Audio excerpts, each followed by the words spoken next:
গত কয়েক বছরে বিপুল অর্থ পাচার করেছেন বিএনপির ভারপ্রাপ্ত চেয়ারপারসন তারেক রহমানের এপিএস মিয়া নুরুদ্দিন অপু। এটি নিউজকে একথা জানিয়েছেন তার বিরুদ্ধে তদন্তকারী গোয়েন্দা কর্মকর্তারা। অর্থ পাচারে ফার্স্ট ফাইন্যান্স লিমিটেডকে ব্যবহারের অভিযোগও উঠেছে চেয়ারম্যান অপুর বিরুদ্ধে। ইমরান হোসেন সুমনের রিপোর্ট। মিয়া নুরুদ্দিন আহমেদ অপু বিএনপি জামাত জোট সরকারের সময় বহুল আলোচিত হাওয়া ভবনের অন্যতম কুশীলব। ২১শে আগস্ট গ্রেনেড হামলা মামলায় সাজাপ্রাপ্ত বিদেশে পলাতক তারেক রহমানের এপিএসও ছিলেন এই অপু। তবে নতুন করে এই অপু আবারও আলোচনায় আসেন একাদশ জাতীয় সংসদ নির্বাচনের আগ মুহূর্তে। শরীয়তপুর ৩ আসন থেকে বিএনপির মনোনয়ন পান তিনি। এরপর গত ২৫শে ডিসেম্বর রাজধানীর মতিঝিলে সিটি সেন্টারের একটি অফিসে বিপুল অঙ্কের টাকার সন্ধান পায় পুলিশের বিশেষ বাহিনী র্যাব। ওই দিন গ্রেপ্তার করা হয় হায়দার আলী, জয়নাল আবেদিন ও আলমগীর হোসেন নামের ৩ জনকে। এর মধ্যে জয়নাল আবেদিন হাওয়া ভবনের সাবেক কর্মকর্তা।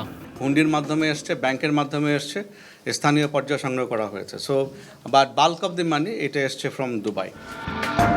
মামলার তদন্ত করতে গিয়ে আইন শৃঙ্খলা রক্ষাকারী বাহিনীর কর্মকর্তারা জানতে পারেন মিয়া নুরুদ্দিন আহমেদ অপু ফার্স্ট ফাইন্যান্স লিমিটেডেরও চেয়ারম্যান।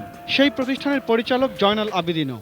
এমনকি এই প্রতিষ্ঠানের বোর্ড পরিচালক হিসেবে আছেন চাঁদপুর ২ থেকে মনোনয়ন পাওয়া বিএনপির প্রার্থী ডক্টর মোহাম্মদ জালাল উদ্দিন। চাঁপাইনবাবগঞ্জ ২ আসনে বিএনপির নির্বাচিত সংসদ সদস্য আমিনুল ইসলাম। সেই সঙ্গে স্বাধীন পরিচালক হিসেবে বিএনপি নেতা রাশিদুজ্জামান মিল্লাত ও মোহাম্মদ মাহিনকেও নিয়োগ দেওয়া হয়। ফার্স্ট ফাইন্যান্সের নির্বাহী পরিচালক মফিজউদ্দিন সরকার মূলত অর্থ পাচারে সহায়তা করছে বলে জানাচ্ছেন কর্মকর্তারা। তার প্রতিষ্ঠানে কারা কারা জড়িত ছিল, প্রতিষ্ঠান থেকে কোন কর্মচারী জড়িত ছিল সেটাও বের হয়ে আসবে। গত ৪ জানুয়ারি রাজধানীর ইউনাইটেড হাসপাতাল থেকে মিয়া নুরুদ্দিন অপুকে গ্রেপ্তার করে র্যাব। প্রথমে থানা পুলিশ মামলার তদন্ত করে, এরপর পুলিশের অপরাধ তদন্ত বিভাগ সিআইডি মামলার তদন্ত পায়। ১০ জানুয়ারি মামলায় মিয়া নুরুদ্দিন আহমেদ অপুকে ৫ দিনের রিমান্ডে নেয় সিআইডি। রাষ্ট্রপক্ষের আইনজীবী বলছেন বিভিন্ন প্রতিষ্ঠানের নামে অর্থ পাচারের বিষয়টিও আসবে এই তদন্তে। সে বিভিন্ন প্রতিষ্ঠানের চেয়ারম্যান হিসাবে পরিচয় দিয়ে সে বিভিন্ন প্রতিষ্ঠানের নামেই টাকাগুলি সংগ্রহ করেছে। সুতরাং এটা একটা অর্থ পাচারের অভিযোগই ক্লিয়ার, যেহেতু তার কোনো ডকুমেন্টলি সে সাবমিট করতে পারে নাই। তবে মিয়া নুরুদ্দিন আহমেদ অপুর আইনজীবীর দাবি তারেক রহমানের সহযোগী হওয়ার কারণেই এসব অভিযোগ আনা হচ্ছে। তারেক রহমানের যেহেতু উনি রাজনৈতিক জীবনের ঘনিষ্ঠ সহযোগী ছিলেন, সেহেতু তারেক জিয়ার এপিএস ছিলেন, সেহেতু রাজনৈতিক তো তার একটা পরিচয় আছেই, সেই রাজনৈতিক পরিচয়টাও এখানে অনেকটা কাজে লেগেছে।